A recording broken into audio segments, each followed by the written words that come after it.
శ్యామ పురాణ పురుష పుండరీకాక్ష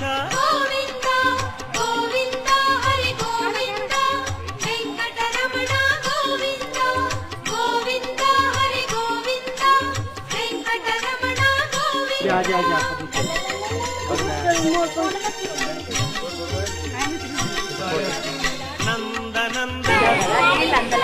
నవనీత చోర పాప విమోచన లేదా నేను చూడలేదు మేము మళ్ళీ